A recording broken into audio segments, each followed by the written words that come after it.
સહજાનંદ સ્વામી મહારાજની જય. હરિપ્રસાદ સ્વામી મહારાજની જય.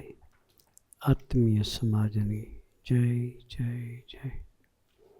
દાસના દાસ થવાની જય જય જય. અંકલેશ્વરની ધરતી પર તમારા બધાના દર્શન કરીને ખૂબ આનંદ થયો.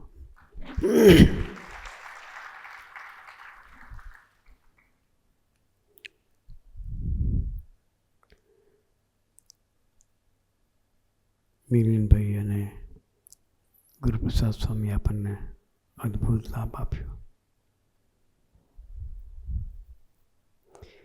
ગુરુપ્રસાદ સ્વામી એક વાત કરી,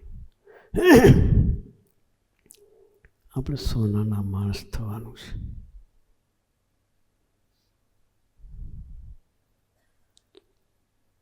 સોનાનો માણસ કોને કહેવાય? સોનાની તો હજુ કિંમત થાય.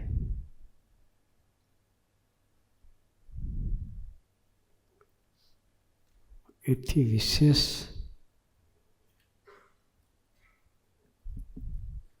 કે સોનાની એક વિશેષતા છે.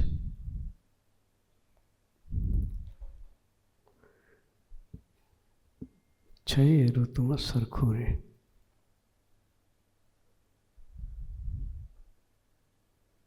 સોનાનો દોરો છે ઋતુમાં સરખો રહે.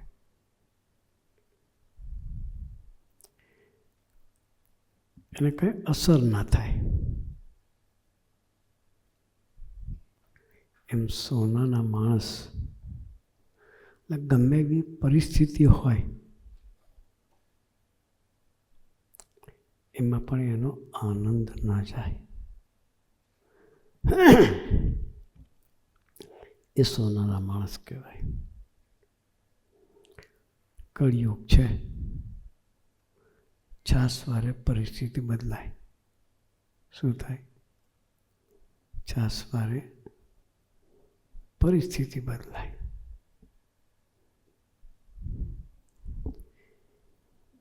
એ વ્યક્તિ એક સરખો આનંદ રે ખરો? રે.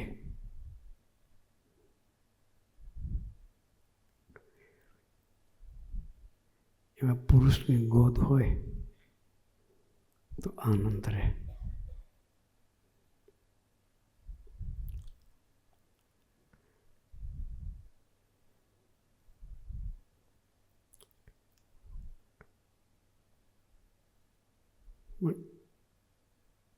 એની ગોદમાં બેસવું પડે.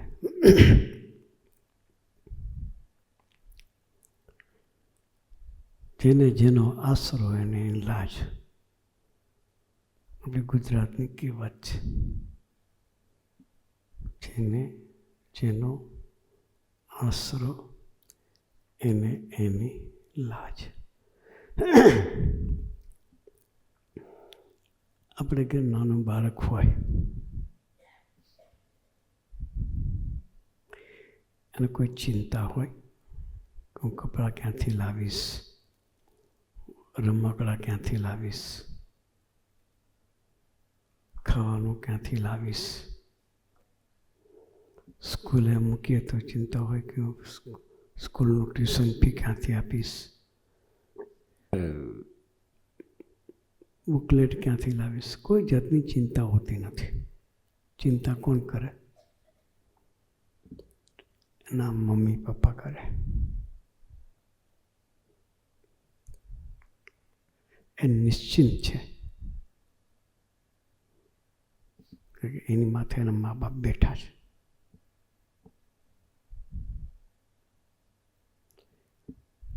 એ ભૂલકું છે. ભૂલકું એટલે ઇનોસન્ટ બાળક. કેવું? કાઠિયાવાડમાં ભૂલકું કહે, ઇંગ્લિશમાં એને ઇનોસન્ટ કહે. કપટ રહિતનું જીવન, નાના છોકરાનું જીવન કપટ રહિતનું હોય. એને ભૂલકું કહેવાય. ભગવાન આગળ એવા ભૂલકું થઈને રહીએ તો નિશ્ચિંત રહેવાય. કેવા ભગવાન આગળ, એવા સંતો આગળ ભૂલકો થઈને રહીએ તો નિશ્ચિંત રહેવાય. આપણે નિશ્ચિંત થવું છે. સાચું સુખ નિશ્ચિંતામાં છે. સમજ. કોઈ બી વ્યક્તિ જન્મે છે ત્યાંથી મરતા સુધી સુખી થવા માટે દાખલો કરે છે.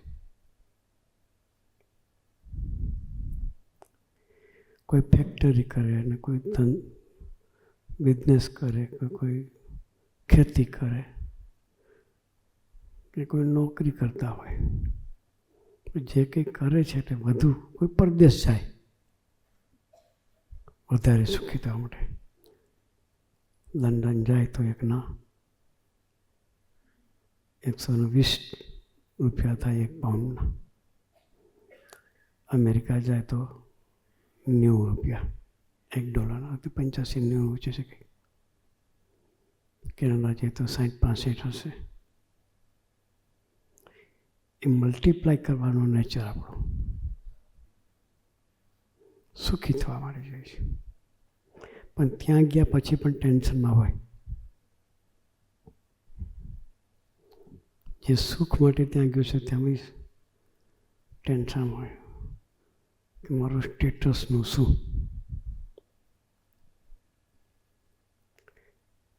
આ વખતે પેલા ટર્મભાઈ બેઠા હું, ટર્મભાઈ શું નામ? Term yes. એ આવ્યા છે. કેટલા એને વીણી ઈંડા ભેગા કરે છે. બધા ગભરાઈ ગયા છે. શું થશે?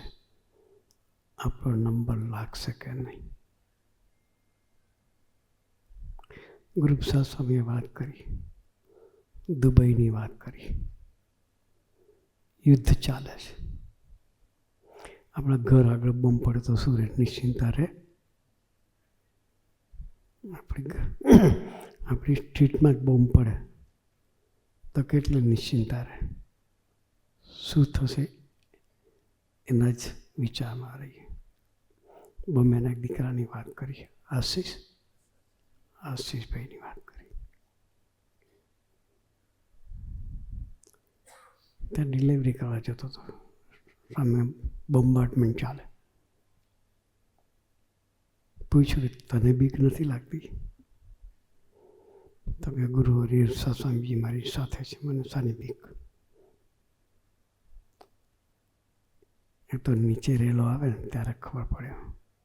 આમ તો આપણે બધા બોલીએ, ટાઈમે ખબર પડે. ભગવાનની પ્રાપ્તિનો કેફ હોય તો નિશ્ચિંતા રહે. એ દીકરાને કેફ હતો કે સ્વામીજી મળ્યા છે એટલે મારું રૂવાડું કોઈ હલાવી શકે એમ નથી. અને આવી પરિસ્થિતિમાં એ મસ્તીથી ત્યાં ભજન કરે છે. બધા રેગ્યુલર વીકલી સભા થાય છે. દુબઈની વાત કરું છું. એકેય ત્યાંથી ઇન્ડિયા પાછો નથી આવ્યો. બધાનું ઇન્ડિયામાં વેલ સેટ છે. આપણા સ્વામીજીના યોગમાં જે ભક્તો આવ્યા છે એ ત્યાંના ત્યાં જ છે, ઇન્ડિયા પાછા નથી આવ્યા. શું થશે? આપણે તો પ્લેન મળે ને ભાગી આવીએ.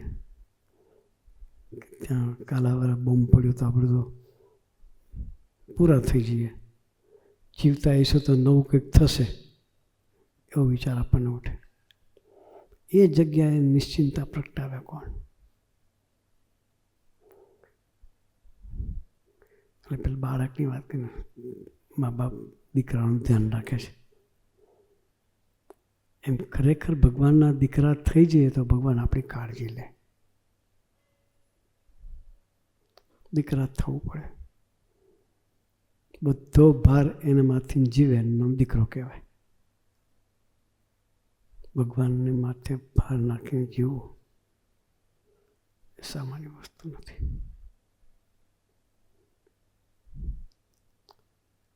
એટલા માટે સત્સંગ કરવાનો.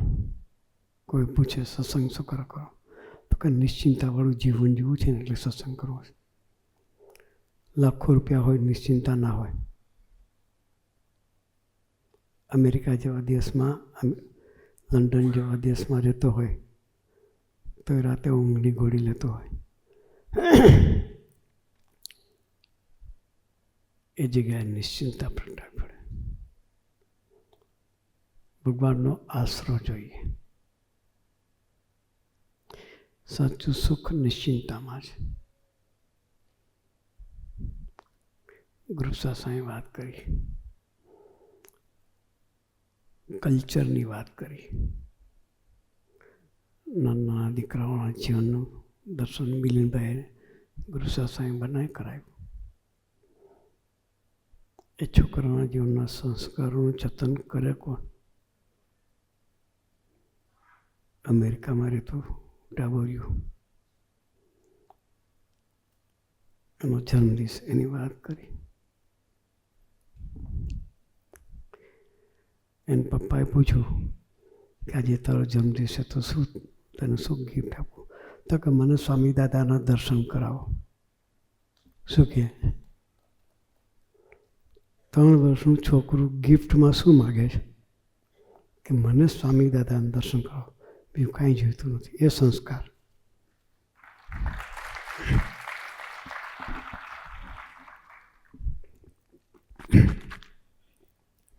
એ સંસ્કાર સંતો સાથે અને પ્રીતિને લઈને આવે. આપણી સાચી મૂડી આપણી ફેક્ટરી નથી. આપણી પ્રોપર્ટી એ સાચી મૂડી નથી. આપણી સાચી મૂડી આપણા ભૂલકાઓ છે. એના જીવનમાં સારા સંસ્કારોનું સિંચન થાય તો આપણી મૂડી સચવાય.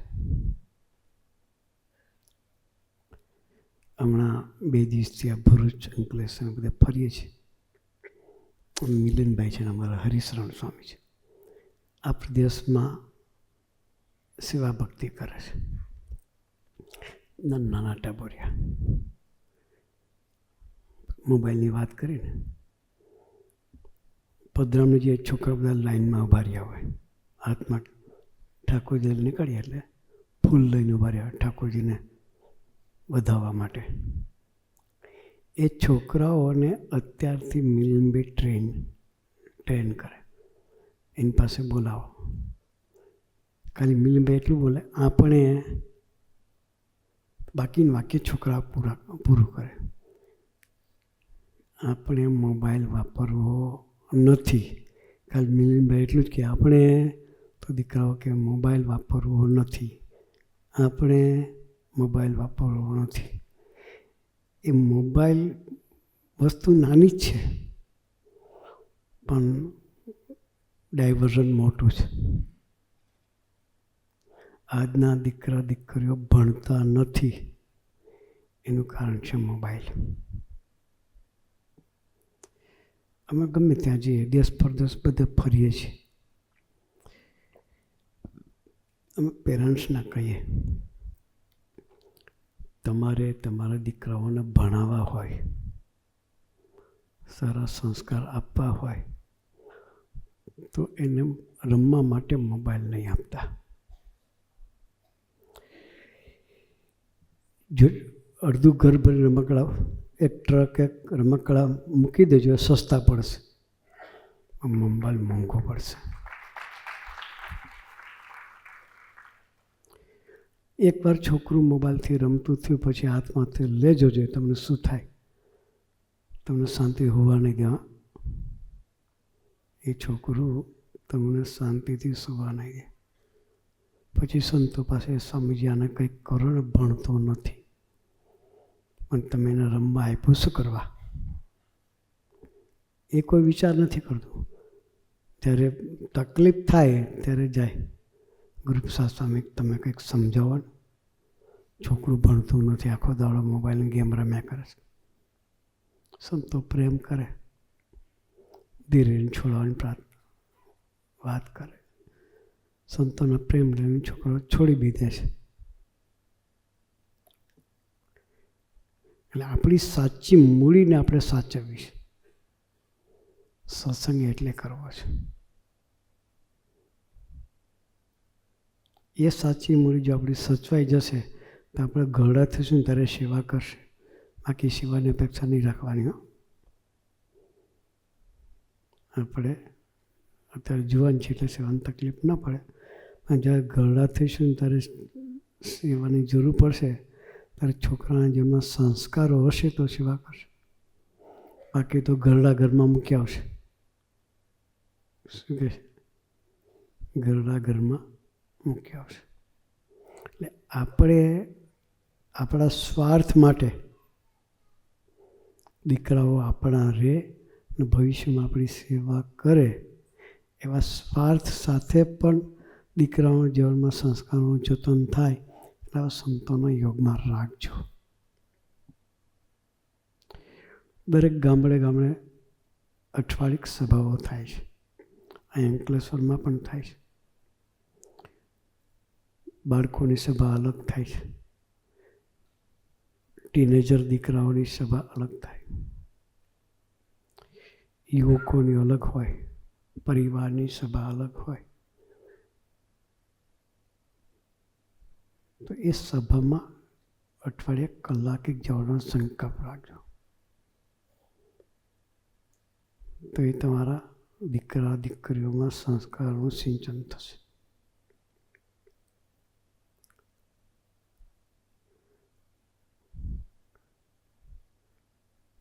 બીજી વાત કરી ગરસા સ્વામીજીએ.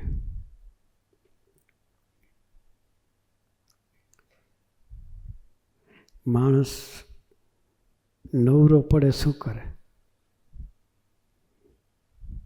એ કામ ધંધો ના હોય ત્યારે જોબના ઠેકાણા નહીં, લાગે ને ક્યારે છૂટી જાય કંઈ નક્કી નહીં.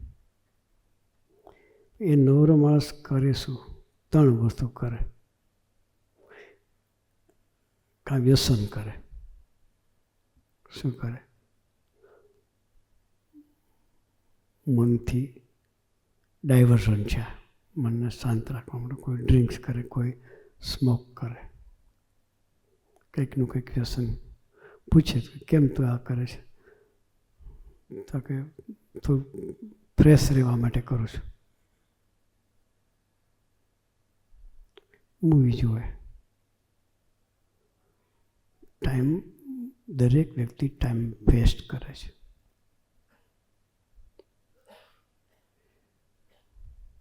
પેલું વ્યસન કરે, બીજું ઝઘડા કરે. નવરો બેઠું શું કરે?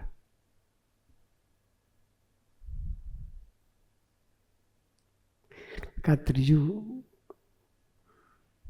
કોઈની આગી પાછે કરે. ગામના મોટા હોય ને ત્યાં સિનિયર સિટીઝન બધા બેઠા હોય ગામના ઓટા પર, માળા કરે.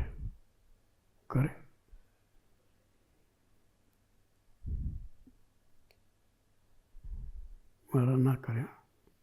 ગામની પંચાયત કરે. શું કરે? નવરા માણસ પંચાયત કરે ગામની. નરેન્દ્ર મોદીએ આટલું કર્યું તો સારું થાત. આ ગામમાં તમારું કોઈ પૂછતું નથી. નરેન્દ્ર મોદી માટે ચર્ચા કરે. ભાઈ કરે છે, દેશની સારામાં સારી સેવા કરે. આપણે નહીં કરી શકીએ એના કરતાં કામથી શાંતિ બે ભજન કર. એ ન થાય, કરવાનું ન થાય, ન કરવાનું થાય. એ નવરા માણસનો ધંધો છે. એટલે waste of time and energy. નવરા માણસો શું કરે?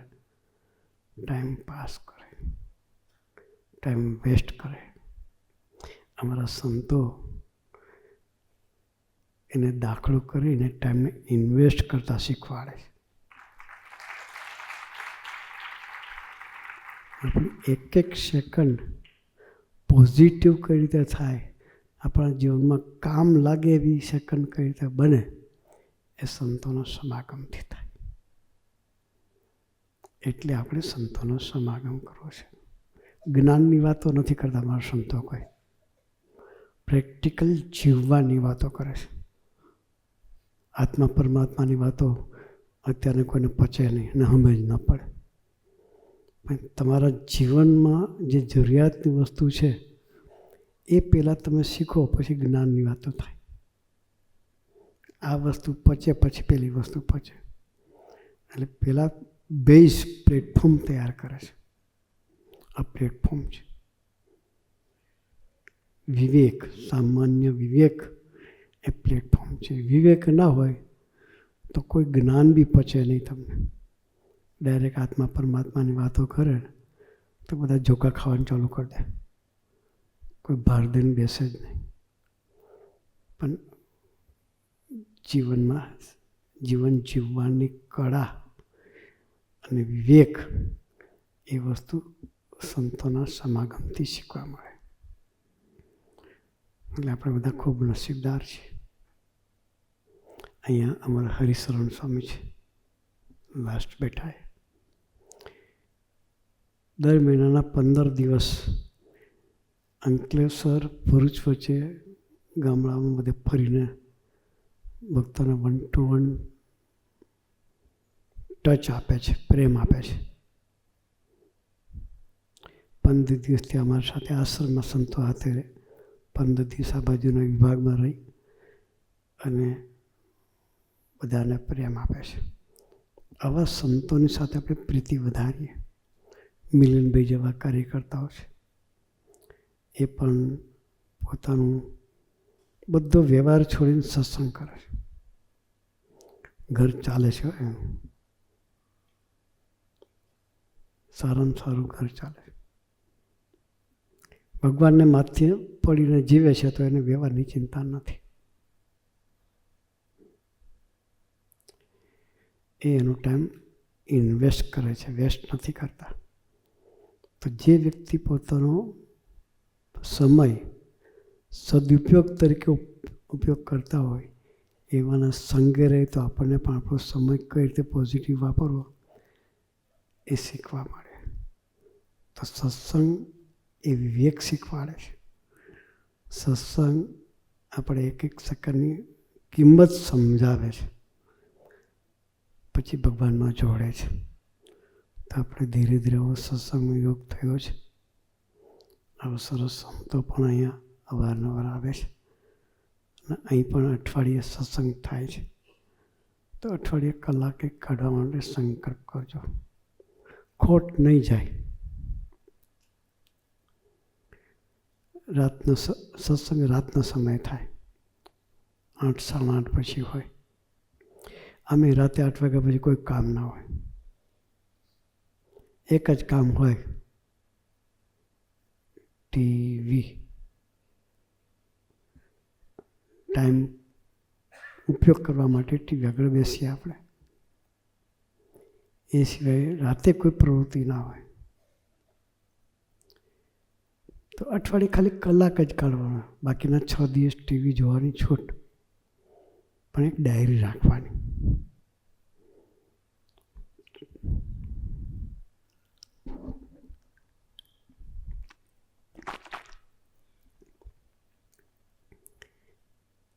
ટીવી જોતાં જોતાં તમારા જીવનમાં કામ લાગે એ વસ્તુ કેટલી મળી, નોટ કરવાનું. મેં આવા સંતો સાથે કે સત્સંગ સભામાં ગયા હોય, ત્યાં બેઠા હોય અને આપણને આપણા જીવનમાં કામ લાગે એ વસ્તુ કેટલી મળી, નોટ કરવાનું. તો આપણને ખબર પડશે. જ્યાં સારું મળે ત્યાં જવાનું. અમે એવું નહીં કહેતા ટીવી બંધ કરી દો. એમાં સારું મળતું હોય, લેતા આવડતું હોય, સારું ઘણું આવે છે, પણ આપણને લેતા આવડતું નથી. એ વિવેક, સારું લેવાનો વિવેક પણ સંતો શીખવાડે. તો આપણે આપણા જીવનમાં એવો વિવેક શીખવા માટે સત્સંગ કરવો છે. અને આપણે આપણા દીકરા દીકરીઓના જીવનમાં પણ સંસ્કારોનું જતન થાય અને એનું જીવન પણ પોઝિટિવ બને, એના માટે આપણે સત્સંગ કરવો છે. તો સત્સંગ યોગ થયો છે. તો અઠવાડિયે કલાક સત્સંગ માટે કાઢવા માટે ગુરુહરિ અને ભગવાન સ્વામિનારાયણ આપણને સૌને ખૂબ ખૂબ બળબુદ્ધિ અને શક્તિ આપે, એ જ પ્રાર્થના સહજાનંદ સ્વામી મહારાજને.